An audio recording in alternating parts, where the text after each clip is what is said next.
একদমই যে বিষয়টা এটা কিন্তু আমরা মেঘভাঙা বৃষ্টি বলতে পারছি, কারণ হচ্ছে আমাদের মেঘভাঙা বৃষ্টির যে ডেফিনেশনস ওয়াইজ সেখানে কিন্তু আমরা দেখি যে 100 স্কোয়ার কিলোমিটারের মধ্যে যদি 1 ঘন্টায় আমরা দেখি প্রচুর অতি বৃষ্টিপাত, তাহলে তখন বলা যায়। কিন্তু আমরা দেখি যে মেঘভাঙা বৃষ্টি সাধারণত কিন্তু পার্বত্য অঞ্চলগুলোতে দেখা যায়, পাহাড়ি অঞ্চলগুলোতে।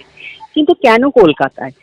কলকাতায় আমরা দেখছি এর আগেও কিন্তু 2025 সেপ্টেম্বরেতে একটা অতিবৃষ্টির প্রভাব পড়েছিল এবং সেটা মেঘভাঙা বৃষ্টি হয়।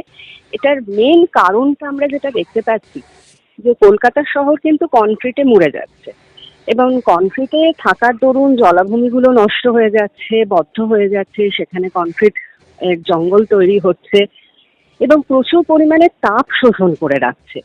এবং এই বর্ষাকালেতে আমরা দেখি যেহেতু কলকাতা খুব একেবারে আমাদের বঙ্গোপসাগরীয় অঞ্চলের মানে বঙ্গোপসাগরের কাছাকাছি, সেখানে কিন্তু দেখা যাচ্ছে যে একটা জলীয় বাষ্প, আর্দ্র জলীয় বাষ্পপূর্ণ বায়ু খুব সহজেই তার ইন্ট্রুশনসটা থাকে এই কলকাতা অঞ্চল সংলগ্ন জায়গাগুলোতে।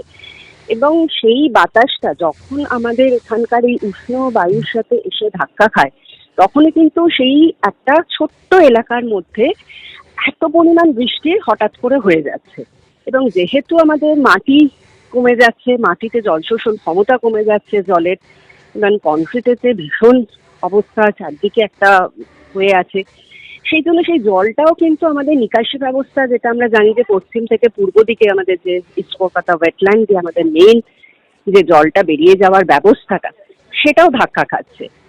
এই কারণগুলো আমরা দেখতে পাচ্ছি যে মূলত কলকাতায় যে এই যে বৃষ্টিপাতটা কালকে আজ মানে কাল রাত্রিরেই হলো, সেটা কিন্তু একদম দমদম, সিথির মোড় এই সংলগ্ন এলাকাটাতেই পুরোটা হয়েছে এবং সেখানে অত্যন্ত পরিমাণ অতিবৃষ্টির একটা প্রভাব পড়েছে। এবং সেখানে কিন্তু একটা মানে আমরা দেখতে পেয়েছি যে পুরো যে সেলটা যেটা তৈরি হয়েছিল, সেটা একটা মাইক্রো ক্লাউড বার্স্ট থেকেই হঠাৎ করেই কিন্তু এই মানে আমরা যেটা দেখি যে নিউ কলম্বাস যে মেঘটা, সেটাকে কিন্তু বৃষ্টির সাহায্যে নামিয়ে এনেছে। এই কারণগুলোই বিশ্লেষণ করলে দেখা যাচ্ছে যে এভাবেই আমাদের বারবার জলবায়ু পরিবর্তনের কারণে যে অঞ্চলগুলো কখনোই ভাবতে পারতো না যে এখানেতে অতিবৃষ্টির প্রভাব পড়বে বা এই ধরনের মাইক্রো ক্লাউড বার্স্ট হবে, সেগুলো কিন্তু এখন দেখা যাচ্ছে চোখের সামনে।